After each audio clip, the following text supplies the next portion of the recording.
ભાવનગર શહેરના ઘોઘા સર્કલ નજીક સવારમાં બિલ્ડિંગ મટીરીયલને લઈને ઉપયોગમાં લેવામાં આવતો કોન્ક્રીટનો ભરેલો ટ્રક સાઇટ પર પલટી મારી ગયો હતો. પલટી મારવાને પગલે બે શખ્સો નીચે દબાઈ જતા લોકોના ટોળા એકત્રિત થઈ ગયા અને અંતે ફાયર વિભાગને સ્થળ ઉપર પહોંચવાનો સમય આવ્યો હતો. ફાયર વિભાગ દ્વારા 3 ક્રેન મંગાવીને રેસ્ક્યુ હાથ ધરવામાં આવ્યું હતું. ત્યારબાદ બંને શખ્સોને બહાર કાઢવામાં આવ્યા હતા અને ભાવનગરની સરટી હોસ્પિટલ ખાતે ખસેડાયા હતા, જેમાં હિરેનભાઈ મહેતા જ્યાં તબીબે મૃત જાહેર કર્યા હતા, જ્યારે ભુક્તસિંહ ગોહિલને સારવાર માટે હોસ્પિટલમાં દાખલ કરવામાં આવ્યા હતા, જ્યાં તેમનું પણ સારવાર દરમિયાન મોત નીપજ્યું હતું. આમ બંનેના મૃત્યુ નીપજ્યા હતા. જો કે આ ટ્રક માટી પોચી પડવાને કારણે એક તરફ ખૂંપી જતા પલટી મારી ગયો હોવાનું પ્રાથમિક સામે આવી રહ્યું છે. જો કે સ્થાનિક લોકોએ મનપાની નબળી અને અપૂરતી કામગીરીના કારણે ઘટના બની હોવાનો આક્ષેપ કર્યો હતો, પરંતુ બનાવને લઈને સમગ્ર શહેરમાં હાહાકાર જરૂર મચી ગયો છે.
ના પડે આ ભાઈ ના પડે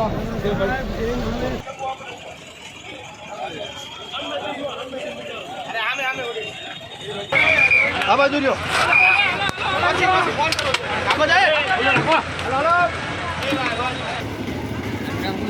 રોહુભા ઓઇલ ભૂપતસિંહ રોહુભા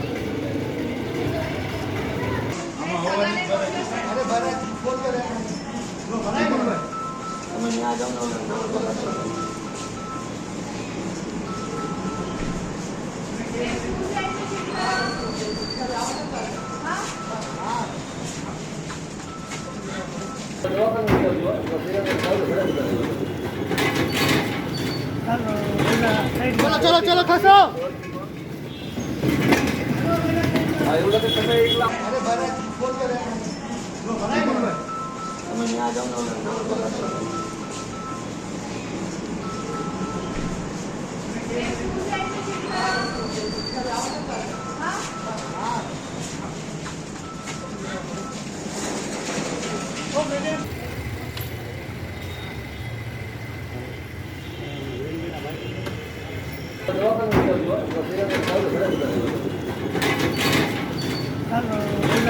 चलो चलो चलो खसो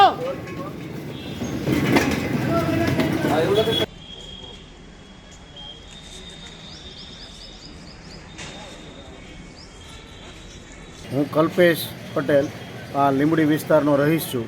મારા ઘરની બાજુમાં જ અત્યારે સવારમાં જે ઘટના એક્સિડન્ટ થયું છે એમાં ખાસ કરીને એ એક્સિડન્ટ વિશે તમને જણાવું કે એનું કારણ છે જે જૂની ગટર લાઇન, જે 2 માણસ ચાલી જાય એટલી મોટી ગટર લાઇન, ત્યાં આરસીસીના સ્લેબ વાળી બનેલી છે અને એ સમયની લગભગ છેલ્લા 10 વર્ષમાં એ ગટર લાઇનનો ઉપરનો જે આરસીસીનો હિસ્સો છે એ 8 થી 10 વખત આ રીતે તૂટ્યો છે. જ્યારે ઉપર હેવી વેહિકલ કે કોઈ ત્યાં ઊભું રહે અથવા તો પડ્યું રહે તો અવારનવાર એ સ્લેબ તૂટે અને આવા એક્સિડન્ટની ઘટના બનતી રહે છે. ખરેખર અગાઉ જે બિલ્ડર અને અહીંના એમના ડેવલપર છે એમને પણ વિશેષ ધ્યાન દેવું જોઈએ કે કઈ જગ્યાએ કેવી પોઝિશન છે. આ વાહન છે એ સતત અડધી કલાક સુધી એક જ મોલાની ઉપર ઊભું રહેવાથી વાઇબ્રેટર મશીનથી માલ સપ્લાય કરી રહ્યું હતું ને એ દરમિયાન આ ઘટના બની. 2 માણસો દબાણા છે દેખાય છે, કદાચ એમાંથી જીવિત પણ હોઈ શકે અને રેસ્ક્યુ ટીમ ચાલુ છે કામ. ફાયર બ્રિગેડે ખૂબ જ પ્રશંસનીય કામ કરી રહી છે. સત્તાવાળા ઘટના બને પછી પ્રોમ્પ્ટ એમની એક્શન લે છે, પણ ઘટનાને નિવારણ માટે હંમેશ માટે જે ધ્યાન દોરવું જોઈએ એ ખાસ ફરી વખત તમને કહું કે આ આરસીસીનો સ્લેબ છે એ રૂપાણી દીવડીથી લઈ અને લીંબડી ચોક અને કદાચ આગળ પણ જ્યાં સુધી ચાલતો એમને વિશેષ એમને મરમ્મત કરવી જોઈએ જેથી ફરી આ ઘટના ના બને.